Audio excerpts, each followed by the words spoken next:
Okay, so it's middle of January 2015, and in this video I'm just going to show you how my greenhouse is set up, so how I'm overwintering a lot of more tender plants. So in my greenhouse I've got a power supply with outdoor sockets here, and then connected to that I have got a outdoor reel, and next to that I have got this electronic thermostat, which is set to 9 degrees to keep it within a degree or so of that.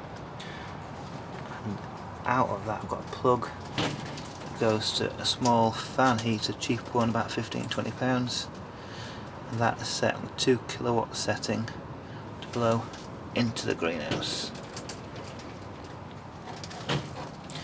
I know really you shouldn't leave power cable like that, it should be unrolled, but it's been fine for the last 6–7 years.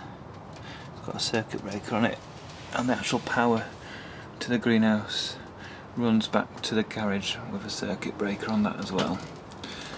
So that keeps it well above frost free. So in this little area here it's kept at 9 degrees. And a sensor I have in the house is connected to this thermometer here, and that's sort of been 6–7 to 9 degrees for the last month or so since it's been up and running, and it should mean that the other end of the greenhouse is kept well above frost free, 5–6 degrees at the coolest I'd imagine. Anyway, I've divided my greenhouse into a couple of different areas because lots of different plants in here that require lots of different environments. So just as you come in the greenhouse, I've got my arid plants. So I've got my agaves and aloes, flowers, cacti, and they're kept pretty dry. I think they've been watered once lightly in here since October time, and I've got more cacti, and they've got good light here. There's no light obscuring, no panels behind or wood or anything, because they get full light. That's an aloe polyphila there. So that's those plants. Get nice and dry and in the light. Ooh. There's a great big caterpillar on that aeonium. I'll take that off. It's made a right mess.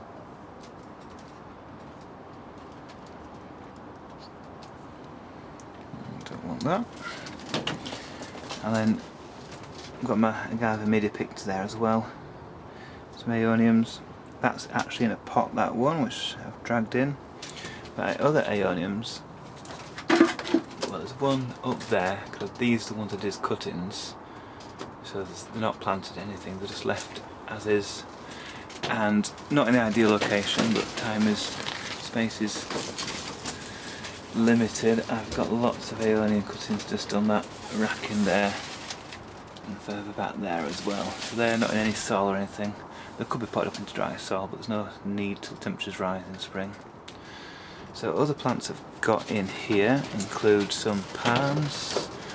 So I've got Marchianus, Trachycarpus marchianus palm.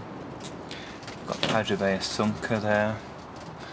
And let's see if I can show you. There's other bits and bobs down there. More cacti. More arid plants there.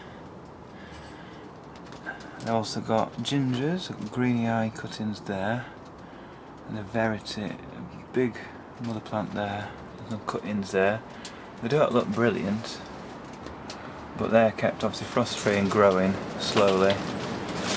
On the drier side, they do need water, because on the drier side, if you water them too much, they seem to rot off at the end of the shoots. In the middle of my greenhouse, I've got this little light. It's just really so I can see what I'm doing in the dark here, rather than actually giving plants any light. And also leave it on all the time, so from the house if I see the lights out, I know there's power cut to the greenhouse, I can rush out and sort of fix that, because I don't want the heater going off if it's freezing outside. So other things I've got, aloe structure in there, which is pretty hardy outside, but I've just received that from HT UK member. Spring it, thank you. Got some really small palms in there, palm seedlings there, which wouldn't survive outside. And I've also got, mainly just little palm seedlings, little echium on there. I've got a couple of tree ferns down there. I've got Cyathea delbata, another Cyathea there. Got an alocasia there. One of the more cool tolerant ones, which is sort of dormant. It's in its pot, but it's hardly been watered since I brought it in here. It's doing okay. One palm that I do keep really well watered is this phoenix palm. It needs a lot of water, even in winter. If it dries out, all the lower leaves just die off. So other plants I've got overwintering is this great big Canna iridiflora, and that is basically dug up, brought in with all the root ball intact, and just dried off basically. And that's just left there, unpotted. A little selenium there, and another Canna Phazon or Tropicana there, again just dug up and dried more or less off. Still damp the compost, but I'm not going to water it unless it completely dries out, which is very unlikely. So that are those plants over there. Just received some new plants from Urban Jungle, including these two euphorbias, which will be planted out. The sort of half-hardy ones, slightly tender, but they should get a good run of winters. They should be okay outside up here. And further across, this is my propagator, which covers a full workbench staging in here. In there I've got my alocasias that I want to keep growing. So there's just a couple in there. I've got good vents on these propagators so it doesn't steam up at all. It does mean I have to water them. So a couple nice ones in there. I've got plenty of space still left in my propagator, so when I start sowing the seeds soon, I've got a few Musa Thai black seedlings, well, seeds that I've put in these little pots, and hopefully they'll sprout over the next month or two.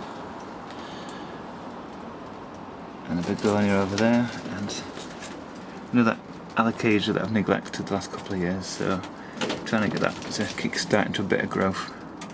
So the bottom heat is set. It's set for 30 degrees, this propagator, and there's a sensor in there on that pot, and over here it's wired up, so I can see if I press this button I can see it's set for 30 degrees and the air temperature within the propagator is 18.5, so I can keep tender seedlings and plants alive in here even if it's only 6, 7, 8 degrees in the rest of the greenhouse. So that's the setup in here. I'm trying to keep it as dry as possible in here because I don't want this dripping with water, because it produces, well, it causes lots of mould, detritus and all the leaves of plants, which can kill them off. Try to keep it as dry as possible while still keeping the plants watered. So the ginger at the back will be watered sparingly, so they're kept slightly damp, and everything else kept pretty much dry in here. In the propagator though, because it is a lot warmer and growing temperatures, they are kept reasonably moist. The alocasias are not left to dry out, and neither are the little seedlings in there. So that is the setup in my greenhouse. Hopefully in a few months' time, March, I'm going to sow some more seeds in there, and the temperatures will really raise in the daytime, so I'll have to open the window and the door. But at the moment, with all the gale force winds, it's not possible to open it, even though it's warm enough in several days. As you can hear, the wind's blowing a gale already. I've lost a few panels of this greenhouse. I've had to bodge a few back together, including this with some gaffer tape around the edges. So there we are. Hopefully everything will do well. I'm going to plant it out this for the summer border.